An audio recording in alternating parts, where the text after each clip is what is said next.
Tak ni. Tak tahu pula. 236. Lepas tu ada. Rambah ada tak? 536 boleh 5 tak? 236. 236 bukan 238. 238. Saya tak ada. 238. Yang kelima. Beriman kepada qadar dan pengaruhnya dalam kehidupan seseorang muslim. Ya, itu ya. Baik. Tajuk kita ni sudah sampai penghujung rukun iman. Kerana yang keenam pada rukun iman ialah percaya kepada qadar dan qada. Ya, qadar dan qada. Tahu apa beza antara qadar dengan qada? Qadar artinya ketentuan Allah dari azali lagi. Daripada azali itu tak ada permulaan. Ya? Dah start dari kita sebelum kita jadi pun sudah ditetapkan umur kita berapa, pendidikan kita macam mana, jodoh kita siapa, rezeki kita banyak mana, ya. Itu dah tetap ni, tertulis di Lauh Mahfuz. Sudah termaktub di Lauh Mahfuz. Itu namanya qadar. Apabila qadar itu dilaksanakan oleh Allah, bila sampai masanya, maka berlakulah apa yang ditentukan oleh Allah Ta'ala. Itu namanya qada. Qada, ya. Qaf, dha, alif, hamzah. Qada, qada'un. Jadi kita kena beriman kepada kedua-duanya. Beriman bahawa kita ni sudah ditentukan oleh Allah. Apa saja yang berlaku kepada kita sudah ditentukan oleh Allah Ta'ala. Dan bila penentuan itu dilakukan oleh Allah, itu namanya qada, Allah telah sampai, ya. Dia mempengaruhi dalam kehidupan seseorang muslim. Macam mana pengaruhnya? Kita bacalah sama-sama. Islam berpijak di atas asas menyerah segala-galanya kepada hikmah Allah dan iradatnya. Apa arti iradatnya? Kehendaknya. Ya, apa saja Allah nak lakukan kepada kita, Allah lakukan. Itu kehendak dia. Ya, kita tak dapat menentang. Kalau nguling-nguling pun kita protes, dia tetap berlaku juga. Ya. Sebab itu apa saja yang dilakukan Allah kepada kita, kita kena terima. Sama ada baik atau jahat. Ya, baik, mudah-mudahan jadi baiklah belakangnya. Ya, takdir kita tu mudah-mudahan baik. Lebih-lebih lagi kesudahan kita minta jadi baik. Ya. Jadi itu dalam hukum Islam ada hikmahnya, kita tak tahu. Ya. Mengapa saya jadi saya, mengapa perempuan jadi perempuan, itu kita tak tahu. Tak dapat nak kita protes, tak dapat nak kita bantah. Kerana kalau kita bantah pun dia tetap juga akan berlaku. Ya. Kenapa? Mengikut iradatnya. Iradat itu artinya kehendaknya, ya. Iradat, kehendaknya. Tidak banyak persoalan yang ditimbulkan mengenai pentafsilan. Pentafsilan itu arti perincian. Tafsir, ya, perincian. Hikmah Tuhan di dalam hal suruhan dan larangan. Jangan banyak tanya ngapa, why. Why is this happening to me? Why is it not happening to this fellow, umpamanya, ya? Jangan tanya-tanya. Itu adalah hikmahnya sesuatu. Allah jadikan saya itu saya, adalah hikmahnya.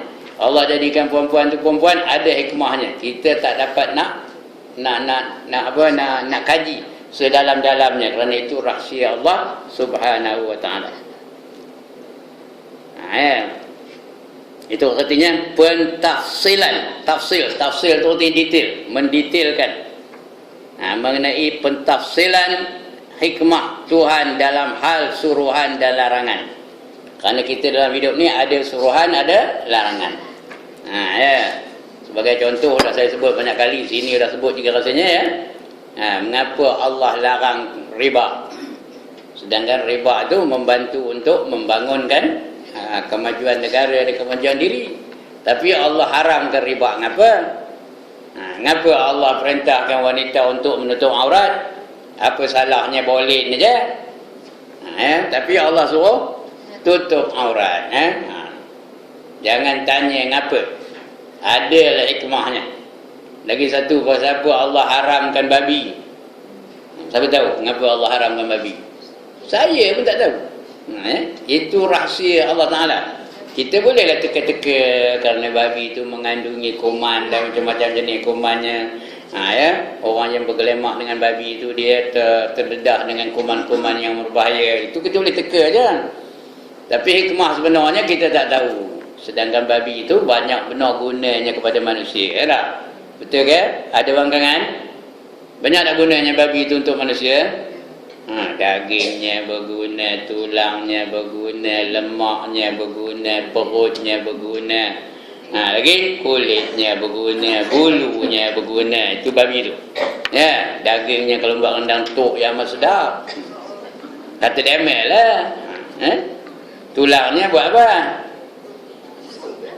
Tulangnya buat apa? Buat sup. Sup apa? Sup. Bukan sup tulang babi, memanglah gelor ni tu sup apa? Sup gearbox nama supnya. Itu tulangnya. Lemaknya boleh buat apa? Lemaknya boleh buat apa? Lemak babi. Buat gelatin. Gelatin, buat gel tu gel. Yang liun itu macam ubat gigi itu tu gel lah tu. Macam kapsul ubat tu daripada gel lah tu. Boleh buat gel daripada lemak babi. Tapi saya tak katalah kapsul ubat tu semua dari lemak babi. Dia boleh buat daripada lemak yang lain-lain. Tapi yang paling senang, yang paling mudah, yang paling murah ialah dari lemak babi. Begitu juga boleh buat shampoo. Itu gelatin tau. Boleh buat shampoo, boleh buat minyak rambut, boleh buat ubat gigi. Tahu lemak babi tu. Lagi perutnya boleh buat apa? Perutnya boleh buat apa? Boleh buat sausage. Tahu ke apa benda sausage? Ya, di dalamnya bubuh fish cake, fish ball, bubuh dalam perut babi tu. Dia jadi dia sausage. Bila sampai raya Cina, beli sausage tu. Boleh buat hot dog. Ada pernah makan hot dog tak? Itu daripada perut itu. Tapi bukanlah mesti perut babi, perut lain boleh juga. Tapi tidak senang daripada perut babi. Yang banyaknya daripada perut babi. Sikit banyak kegunaannya. Kulitnya bergunanya. Beg tangan tu. Boleh buat beg tangan, boleh buat kasut, boleh buat apa lagi? Boleh buat tali pinggang.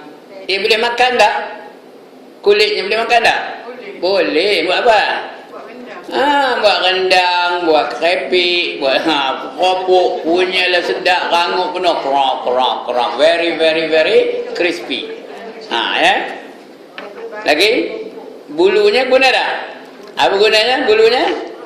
Untuk buat berus. Banyak benar guna. Tapi Allah haramkan ngapa? Jangan tanya. Tugas kita sami'na wa ata'na. Idza du'u ila Allah wa rasulih liyahkuma bainahum an yaqulu sami'na wa ata'na. Bila diseru kamu kepada Allah dan Rasulnya untuk menjalankan perintah-perintahnya, bahawasanya mereka itu berkata kami dengar dan kami patuh, kami taat. Itu dia. Bukan sami'na wa asaina. Itu terbalik. Sami'na wa asaina. Kami dengar dan kami tak nak patuh. Bukan macam itu. Ini dia. Itu tentang qadar dan qadar. Apa saja ketentuan Allah. Kemudian demikian siksa para sahabat Nabi dahulu. Demikianlah sikap, bukan siksa. Demikianlah sikap para Nabi dahulu. Mereka tak ada banyak tanya. Terima aja apa perintah Allah Ta'ala. Yang banyak tanya siapa? Kita ni akhir zaman ni banyak benar tanyanya. Tambah orang yang educated sekali tu. Why no, not fair lah katanya. Ada tak sekarang ni? Heboh. Dia mendak kerja sama. Kenapa lelaki jadi pemimpin? Kenapa salah perempuan? Jadi imam. Jadi imam ke? Apa salahnya perempuan jadi imam? Lagi bagus kan ya? Kalau ada perempuan jadi Tok Bilal macam. Kalau perempuan jadi muazzin macam. Ramai ada orang datang. Ramai ya. Tapi Allah tak bagi, itu hak Allah untuk menentukan apa saja. Kita tak boleh apa? Tak boleh nak petikai kan? Kalau lah perempuan boleh jadi imam lagi dah ramai penuh masjid ni. Sekali-sekali jemput Ning Baizura jadi imam macam. Saya dari kampung datang ni, tahu. Siti Nurhaliza. Siti Nurhaliza ke jadi imam. Dia baca waktu duha tu lembut, dia agak je lah ya. Semua orang penuh masjid. Tapi Allah kata hanya lelaki saja yang layak menjadi imam untuk jemaah yang campur antara lelaki dan perempuan. Itu hukum Allah. Allah yang menjadikan alam ini, maka Allah lah yang layak meletakkan peraturan dan hukum-hukumnya ya. Bukannya malaikat, bukannya jin, bukannya manusia. Allah yang menjadikan hukum. Maka Allah saja yang layak untuk menentukan hukum. Jadi sikap kita hanya dengar dan patuh, dengar dan taat. Demikianlah sikap para sahabat Nabi dahulu. Sahabat-sahabat Nabi pun begitu juga. Abu Bakar, Umar, Ali tak tanya-tanya pun, walaupun kadang-kadang membahayakan diri mereka. Ya, bila diperintahkan Nabi dia terus buat. Macam Ali, ada tak perintah Nabi ketika hijrah? Apa perintah kepada Nabi, kepada Ali? Suruh tidur atas katil Nabi. Ya? Ali, malam ni kamu tidur atas katil saya ya. Tak ada tanya-tanya, terus baiklah ya Rasulullah, terus tidur. Ya. Tak payah tanya dia ngapa, kerana malam ni di luar tu dah ada orang nak nunggu nak bunuh aku. Bila kamu tidur atas katil aku, biar disangka dia tu kamu tu aku katanya. Bila dia datang, tengok-tengok ada orang atas katil, ini ada tak ada dia jalan lagi katanya. Dia dengar itu, Ali terus buat aja. Tak ada pula dia tanya, kamu orang nak bunuh orang nak bunuh Rasul, saya pula nak ganti jadi Rasul ya. Ini tak, kalau saya begitulah. Tapi tak ada, terus terima je. Lepas itu bila ditanya Ali, ngapa kamu bodoh benar tidur atas katil Nabi tu? Kalau dibunuh dengan kamu malam tu, kan habis begitu dia mati kamu tu. Apa jawabnya? Siapa tahu jawabnya? Kalau aku dibunuh malam itu, aku seorang aja mati. Kalau Nabi Muhammad dibunuh mereka pada malam itu, Islam akan terhenti di situ sajalah, tak ada berkembang lagi. Kerana Nabi dah tak ada. Sebab itu aku rela, biarlah aku mati seorang, tak apa, jangan Islam tu mati. Begitulah mereka itu taat, patuhnya kepada Rasul pada ketika itu. Tak ada tanya-tanya. Kerana pembinaan Islam tertegak di atas menyerah diri kepada Allah. Itu dia asasnya, mesti menyerah diri kepada Allah Ta'ala. Martabat pertama dalam menjunjung perintah Allah ialah beriman kepada perintahnya. Itu martabat utamanya, mesti beriman kepada perintahnya. Kemudian berazam, bersungguh-sungguh untuk melaksanakannya. Dan segera menunaikannya. Jangan tangguh-tangguh, segera menunaikannya. Bil-bil lagi perintah yang mustahab, perintah yang darurat, mesti ditunaikan dengan segera. Sebab dalam Islam ni ada perintah yang wajib segera ditunaikan, ada yang tak wajib segera ditunaikan. Yang wajib segera ditunaikan apa? Ada 6 perintah wajib segera ditunaikan. Yang pertama, sembahyang apabila sampai waktunya. Jangan tangguh-tangguh. Yang kedua, taubat. Jangan tunggu dah tua baru nak taubat. Jangan tunggu nyawa sampai ke Hongkong. Bila nak taubat? Bila nak taubat? Sekarang ini, now, al-an, at this moment. Jangan tunggu-tunggu lagi. Itu yang kedua. Yang ketiga, orang kafir. Orang mati kemudian. Yang ketiga orang kafir. Ya, nak masuk Islam, segera diislamkan. Takut dia mati. Belum sempat masuk Islam, dia pun takut mati. Jadi kita tak nak dia mati di luar daripada Islam. Sebab itu, orang kafir tu, dia nak masuk Islam, nak segerakan Islamnya. Jangan tunggu, nantilah potong dulu ke. Tak ada. Islamkan dulu, lepas tu baru potong. Itu yang ketiga. Yang keempat, apa dia? Orang mati. Itu ya, orang mati wajib disegerakan penyelenggaraannya. Wajib disegerakan penyelenggaraannya. Itu sebab saya, adik dan kakak saya mati, saya tak protes. Kalau dia nak cepatkan tu tak apa, saya diam, tak cakap apa-apa. Walaupun rasa tu sedih juga. Orang lain saya je memayangkan, saya jadi imam. Adik saya, kakak saya tak dapat kerana lambat. Kerana dia duduk jauh, mana nak cepat pun. Sampai itu dia tak ada apa-apa lah. Walaupun rasa sedih tu adalah manusia kan. Tapi kita tak ada protes, tak ada marah dia. Apa tak tunggu aku? Tak ada. Pasal apa? Pasal mereka menjalankan tugas mereka sebagai hamba-hamba Allah. Itu yang keberapa tadi? Yang keempat. Yang kelima, apa? Kalau ada hutang. Kalau ada hutang berbentuk harta lah, apa-apa saja hutang, segera dibayar. Jangan beli barang dulu baru ngira hutang. Dapat duit tu, tak kira lah gaji ke apa-apa ke, bayar hutang dulu baru nak beli barang. Yang keenam, last sekali, kuis perdana petang. Apa? Kahwin apa? Kalau ada naruh anak dara, segera dijodohkan kalau sudah jumpa yang sekufu dengannya. Tahu apa arti sekufu? Yang sesuai, sepadan dengannya. Maksud sekufu tu, jodohnya tu mesti sanggup memimpin anak dara itu untuk kehidupan dunia dan akhiratnya. Itu dia apa? Itu dia 6 perkara yang wajib disegerakan. Kufu, K-U-F-U, sekufu. Sekufu. Janganlah tangkap muat aja. Jangan lantaklah siapa-siapa asal kahwin udahlah. Jangan. Kena cari orang yang sesuai dulu. Boleh tak membimbing dia dunia dan akhiratnya.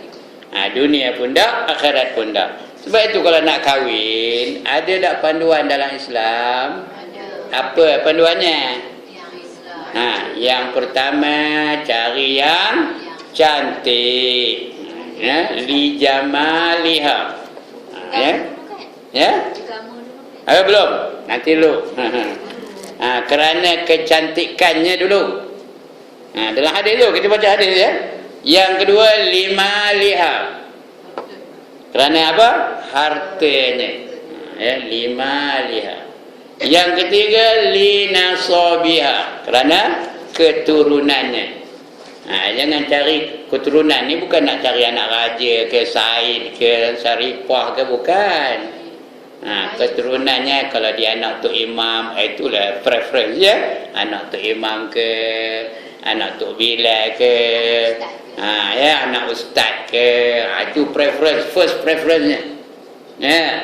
Jangan cari anak penagih dadah, anak apa lagi, anak pencuri, anak penyamun. Itu last sekali.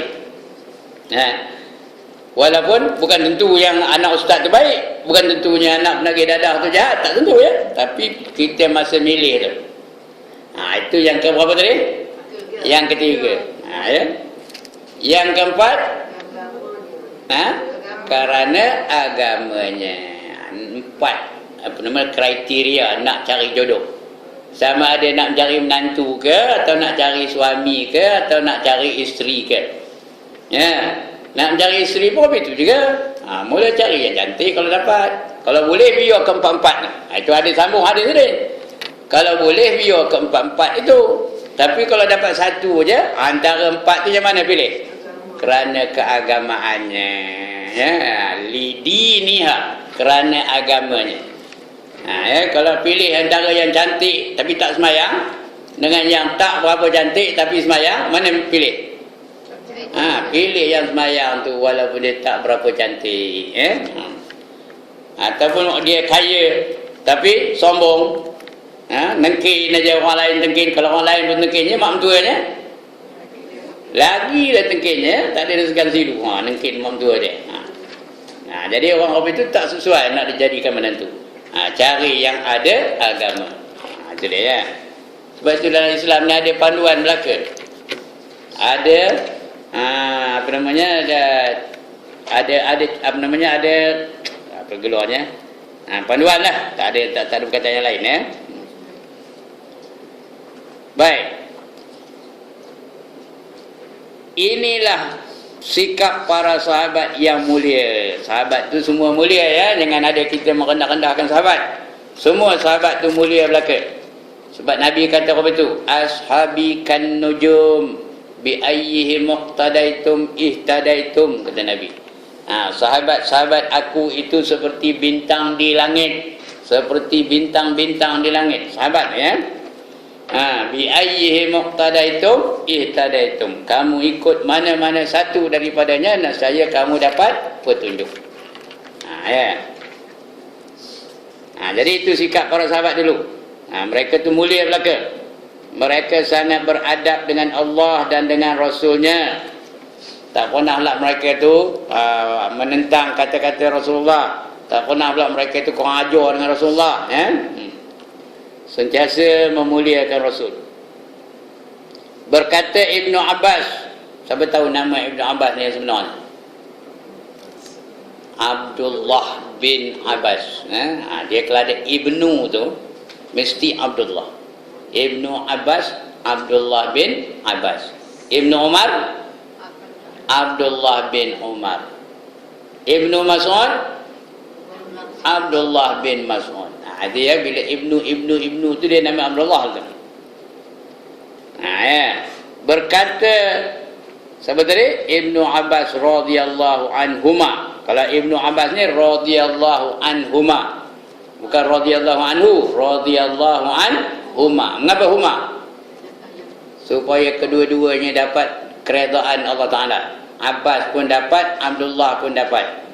Ya, Ibnu Umar, apa ujungnya? Radhiyallahu anhuma.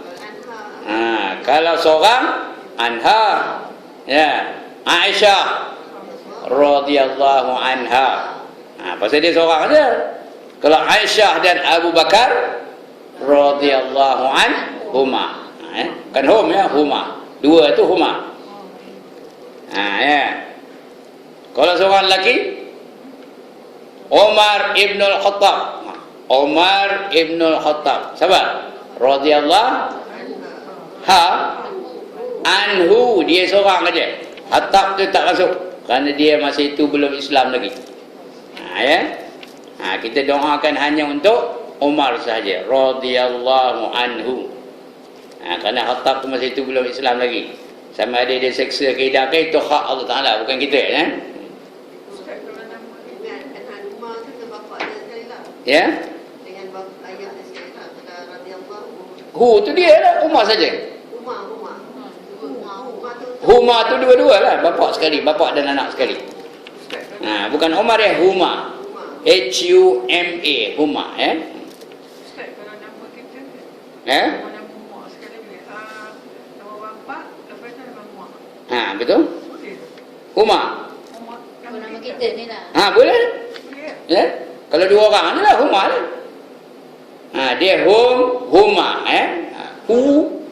Kalau seorang Hu. Kalau lelaki. Kalau kami cakap macam Kalau perempuan Ha. Kalau dua rumah. Huma juga. Dua Huma juga. Kalau semua ada perempuan belaka, Hunna. Hunna ya. Sahabat-sahabat wanita atau isteri-isteri Nabi radhiyallahu anhunna ya, anhunna. Radhiyallahu anhunna. Itu kalau perempuan semua. Tapi nak semua perempuan. Kalau campur lelaki perempuan, radhiyallahu anhum. Mim depan hum ya. Kalau lelaki perempuan. Ya. Kalau perempuan saja hunna. Itu dari segi bahasa lah, bukan salah besar ya. Tak ada salah besar. Kita bukan orang Arab pun. Ya. Mengenai sikap para sahabat, Rasulnya berkata, ya, kata Ibn Abbas mengenai sikap para sahabat, aku tidak pernah melihat mana-mana kaum yang lebih baik daripada para sahabat Rasulullah sallallahu alaihi wasallam. Bila dengar nama Rasulullah disebut, kena jawab apa? Sallallahu alaihi wasallam. Kalau tak sebut, dengar nama Muhammad tak sebut apa-apa, orang tu dikira kedekut, bakhil, tangkai jerin, tai hidung masin. Siapa nak angkat tangan? Jadi bila dengar dia nama Muhammad, jawab apa? Sallallahu alaihi wasallam. Ataupun Rasulullah sallallahu alaihi wasallam. Itu ada.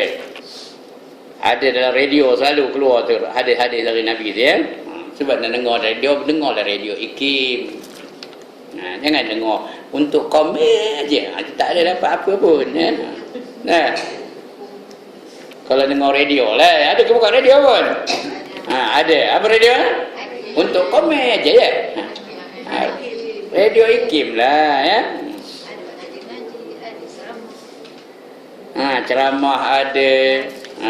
Lagipun DJ-nya pun dia semua menuju ke arah membaikkan akhlak manusia. Tak ada hiburan-hiburan liar, tak ada. Jadi kata Ibn Abbas tadi, aku tak pernah menengok atau melihat mana-mana kaum yang lebih baik daripada para sahabat Rasulullah sallallahu alaihi wasallam, kerana mereka tidak bertanyakan baginda Rasulullah kecuali dalam 13 masalah hingga baginda wafat. Tak ada banyak masalahnya, 13 hanya. Sikit lama ke sampai wafat baginda tu? Baginda wafat umur berapa? 63 tahun. Lama ya. Tak ada tanya, hanya 13 perkara saja yang ditanya. Ya. Apa dia perkaranya? Yang tak ada dekat bawah sini, kena cari sendiri letak apa 13 perkara yang ditanya kan? Dalam masalah qadar, ini salah satu daripadanya, para sahabat tabi'in, sahabat itu siapa artinya? Mereka yang hidup dan beriman dengan Allah dan Rasul, itu namanya sahabat. Contoh Abu Bakar, contoh Umar, contoh Ali, contoh Osman, contoh sudah tak tahu lagi, contoh Abu Huzaifah, contoh Talha, contoh Abdul Rahman bin Auf, itu namanya sahabat. Bilal bin Rabah, itu sahabat ya. Abu Jahal, sahabat ke tak? Dia hidup zaman Rasul. Mengapa dia tak boleh dipanggil sahabat? Kerana dia menentang ya. Yang menentang walaupun hidup di zaman Rasul tak boleh kita panggil sahabat. Sahabat hanya orang-orang yang beriman saja. Baik, para sahabat tabi'in, apa kata tabi'in? Orang yang hidup di zaman sahabat tapi tak pernah bergaul dengan Nabi, tak pernah berjumpa dengan Nabi, itu namanya tabi'in. Kemudian lepas tabi'in itu panggil apa? Tabi'at tabi'in, tabi'at tabi'in, ataupun dah sambungnya tabi'ut tabi'in, iaitu mereka berjumpa dengan para tabi'in tapi tak pernah berjumpa dengan sahabat. Itu tabi'ut tabi'in. Dan semua ahli sunnah wal jamaah, itu termasuk kita lah ya. Semua ahli sunnah wal jamaah telah ijma'. Ijma' itu artinya sepakat, mengatakan bahawa semua makhluk yang hidup sampai ke hari kiamat adalah tertulis di dalam kitab atau lauh mahfuz. Dipanggil lauh mahfuz, lauhim mahfuz tapi kita selalu sebut lauh mahfuz. Boleh lah tu, tak salah ya.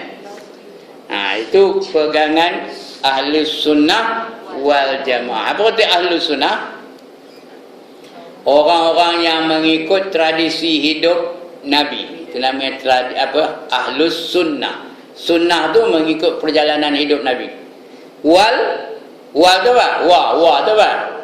Dan al jamaah. Jamaah apa? al-jamaah. Wa tu jumpa dengan al-jamaah tu jadi wal ya. Al-jamaah tu apa? Kumpulan para sahabat. Jadi orang yang mengikut perjalanan Nabi dan perjalanan para sahabat dipanggil kumpulan Ahlus Sunnah wal Jamaah. Ya. Ini saja golongan yang selamat kata Nabi. Ya. Umat Yahudi dan umat Nasara akan berpecah kepada 72 firqah. 72 kumpulan. Tetapi umat aku akan berpecah kepada 73 kumpulan. Mana yang banyak perpecahan? Zaman umat Nabi ke atau umat Yahudi dan Nasrani? Umat Muhammad ke umat Yahudi dan Nasrani? Umat Nabi lah. Kita ni berpecah kepada 73. 72 daripadanya masuk neraka, kata Nabi tu ya. 72 kumpulan tu masuk neraka. Hanya satu sahaja yang masuk syurga. Ditanya sahabat, "Manhum ya Rasulullah?" Siapa yang masuk syurga tu ya Rasulullah? Jawab Nabi, Ahlus Sunnah wal Jamaah. Ya. Itu dia kumpulan yang dijamin masuk ke dalam syurga. Yang lain tu dia masuk neraka. Mungkin kekal abadi, mungkin tak kekal, tapi masuk neraka dulu. Macam Mu'tazilah, Khawarij, Syiah pun ada berapa? 22 kumpulan tahu. Syiah tu. Ada Syiah Ja'fariyah, ada Syiah macam saya pun tak hafal. Carilah buku yang bernama I'tiqad Ahlus Sunnah wal Jamaah. Ada pecahan-pecahan mereka-mereka yang di luar Ahlus Sunnah wal Jamaah tu ya. Nama kitabnya apa? I'tiqad Ahlus Sunnah wal Jamaah. Ada Syiah berapa kumpulan, Mu'tazilah ada berapa kumpulan, Khawarij ada berapa kumpulan ya. Lagi Qadariyah ada berapa kumpulan, Jabariyah ada berapa kumpulan. Itu ada. Bacalah tu ya. Boleh cari buku tu. Karangan orang Indonesia, Sirajuddin Abbas nama pengarangnya. Kalau nak tahu kumpulan-kumpulan dalam yang mengaku Islam lah. Mereka semua ni mengaku Islam, akidah Islamiah. Tapi yang diterima satu saja, apa dia? Ahlus Sunnah wal Jamaah. Baik. Kemudian dalam masalah qadar, para sahabat tabi'in dan semua Ahlus Sunnah wal Jamaah telah ijma'. Seperti ijma' itu sepakat mengatakan bahawa semua makhluk yang hidup sampai ke hari kiamat adalah tertulis di dalam kitab ataupun Lauh Mahfuz. Ya, takdir kita ni ada dah tulis di Lauh Mahfuz? Ada. Kejap ni puan-puan datang, kejap ni dah tulis ke belum?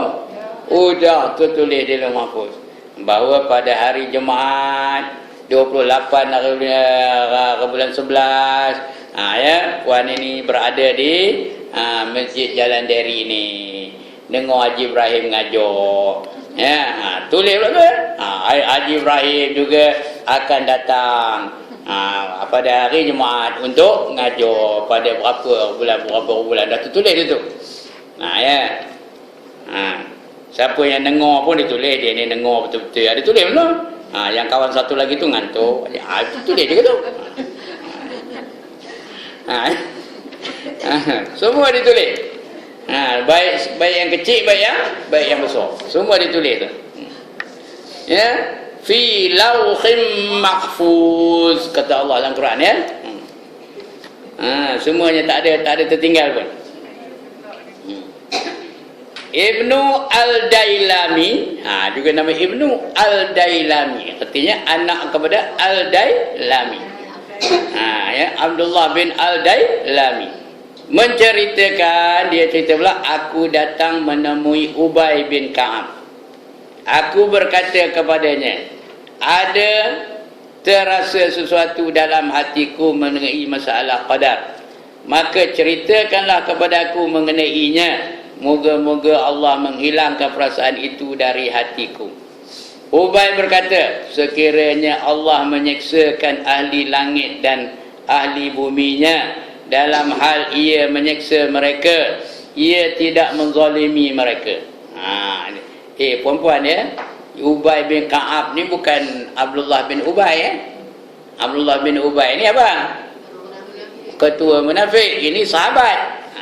Sahabat namanya Ubay bin Ka'ab. Walaupun nama serupa Ubay belaka.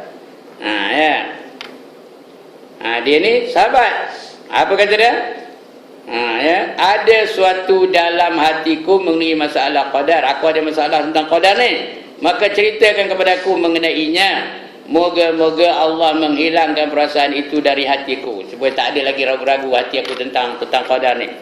Ubay pun menjawab, sekiranya Allah menyeksakan ahli langit dan ahli buminya, di dalam hal ia menyeksa mereka, ia tidak menzalimi mereka. Bermakna apa? Kalau Allah seksa manusia, bukan kerana Allah nak menzalimi manusia. Kerana apa? Bukan sayang. Sayang tidak juga. Kerana dosa-dosa mereka. They deserve to be tortured. Faham ke ni?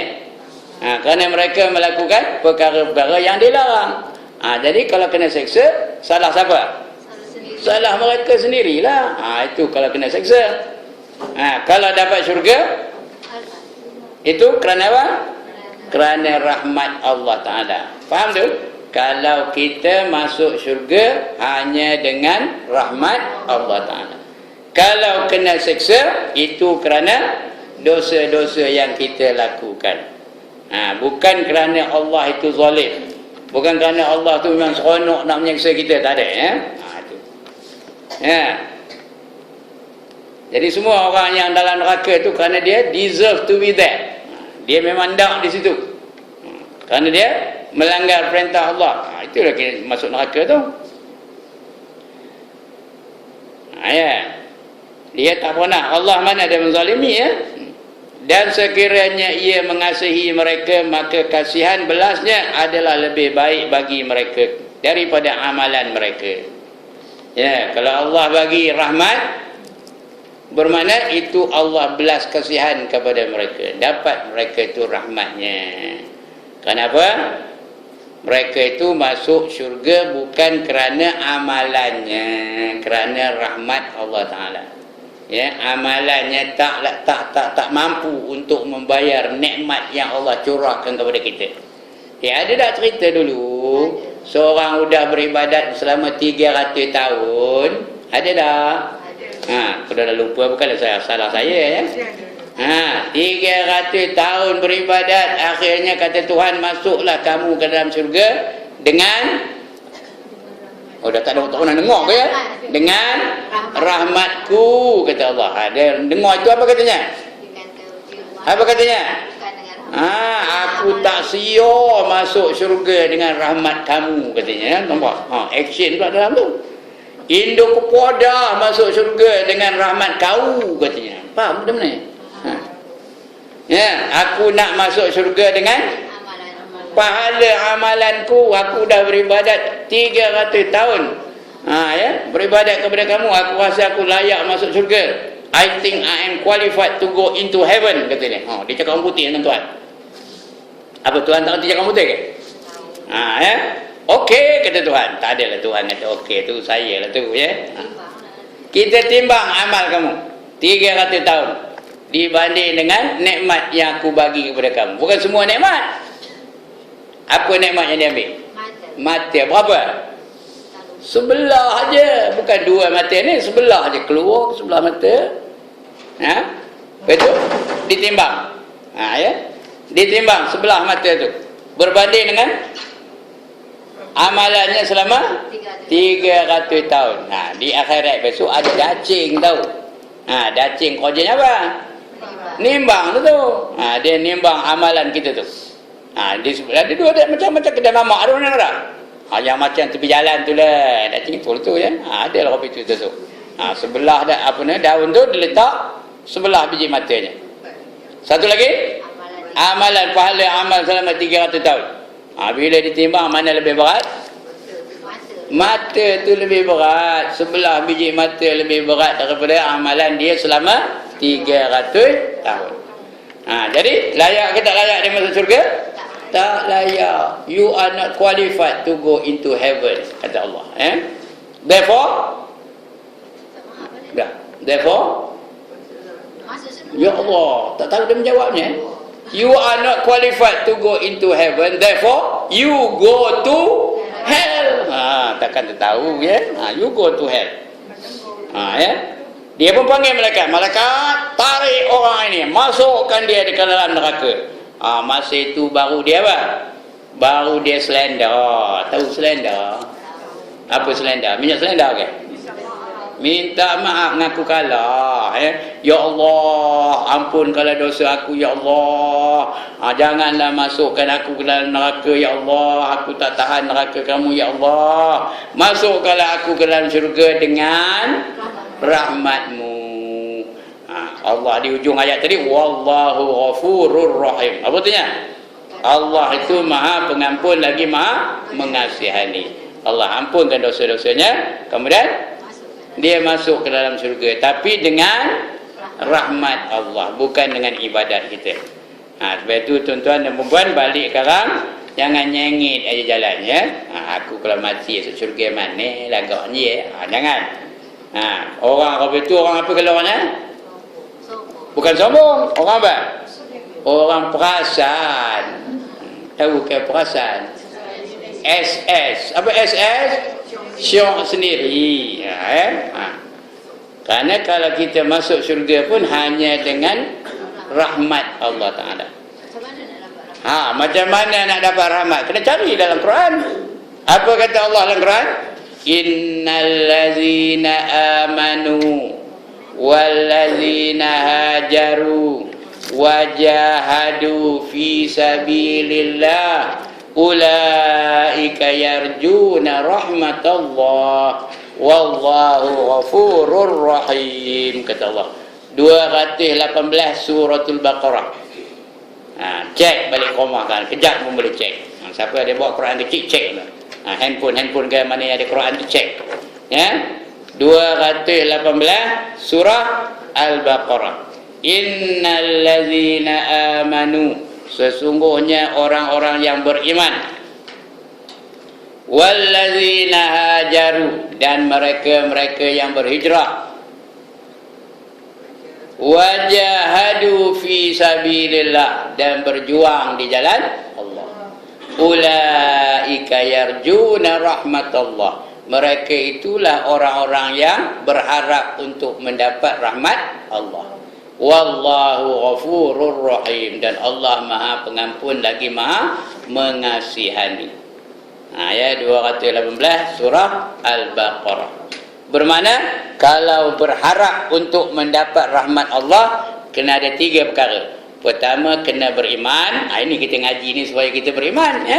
Supaya iman kita mantap, supaya iman kita diterima oleh Allah. Setelah beriman, kena berhijrah. Lepas ni balik kan gulung tikar bantai, semua pindah kampung. Ya, itu ke hijrah maksudnya? Apa dia maksudnya? Tak baik. Yang nak hijrah tu apa? Sikap, your attitude, change your attitude. Itu suruh hijrah ya. Yang ketiga, berjuang di jalan Allah. Bila ada 3-3 ni baru berharap untuk mendapat rahmat daripada Allah. Bukan garanti dapat tu, baru ada harapan nak dapat rahmat Allah Ta'ala. Ya. Lambat. Beramal lah. Di antaranya, udah buat tak? Beriman dah? Udah ke belum? Dah beriman kan? Yang kedua, berhijrah. Udah berhijrah dah? Berhijrah lah tu. Dulu tak nak ngaji, nari rajin ngaji. Dulu apa? Nyemur kain. Dulu nyemur kain, ketang dada aja. Lagi nari, udah bertudung. Itu berubah lah tu ya. Dulu, masa dulu pakai skirt aja, kenari, udah nutup aurat. Dulu kerjanya apa? Nengkin suami aja, abang nengkin suami aja kerjanya. Sekarang ni korang langsung tak nengkin lah, pujuk aja suami tu, bang. Dah ada yang nyolah mata dengan saya itu malas ngaji Ustaz Ibrahim ni katanya. Itu berubah lah tu namanya ya. Yang ketiga apa? Berjuang di jalan Allah. Sekarang ni apa buat ni? Tengah buat apa ni? Tengah berjuang lah ni. Kita berada di jalan Allah lah ni ya. Man kharaja min baitihi fi talabil ilmi fa huwa fi sabilillah hatta yarji', kata Nabi itu. Hadis ya. Siapa keluar dari rumahnya dengan tujuan untuk menuntut ilmu, maka dia sentiasa berada di jalan Allah sehingga dia kembali ke rumahnya. Jadi kalau ada hadis tiga-tiga ni, sekarang ada tak? Mudah-mudahan ada lah ya. Bila ada, barulah apa? Barulah layak untuk berharap untuk mendapatkan rahmat Allah. Bukan kena tidak dapat lagi. Baru boleh berharap untuk mendapatkan rahmat Allah. Tapi Allah kedekut ke dah? Allah mungkin janji ke dah? Dah. Jadi jangan takut. InsyaAllah Allah bagi rahmat kepada kita. Dan layaklah kita masuk ke dalam syurga ni. Walaupun ada dosa. Dosa adalah itu suruh dia taubat. Dosa bukan penghalang. Bila ada dosa, kita taubat kepada Allah Ta'ala. Pintu taubat terbuka seluas-luasnya. Tak pernah tertutup. Selagi nyawa belum sampai ke halkum. Belum sampai ke kerongkong. Selagi itulah pintu taubat tetap terbuka seluas-luasnya. Jadi dosa tak ada menjadi penghalang. Dia ada jalan keluarnya. Kerana dalam hidup ni kita tak lepas daripada 4 perkara. Dah saya sebut sini ke dah entah. Yang pertama, dapat nikmat. Bila dapat nikmat, apa tindakan kita? Syukur. Dapat pahala tak kalau syukur? Dapat nikmat, dapat pahala kerana kita bersyukur. Yang kedua, dapat musibah. Bila dapat musibah, apa buat? Apa buat? Sabar. Bila sabar ada pahala ke tak? Ya Allah, tak dengar ke teman? Bila sabar dapat pahala ke tak? Dapat. Banyak mana pahalanya? Menambun. Banyak mana pahalanya? Tak terkira. Tahu? Tak terkira banyaknya. Innama yuwaffas sabirun ajrahum bighairi hisab. Apa tu bighairi hisab? Tak dapat nak dikira berapa banyaknya pahala sabar tu.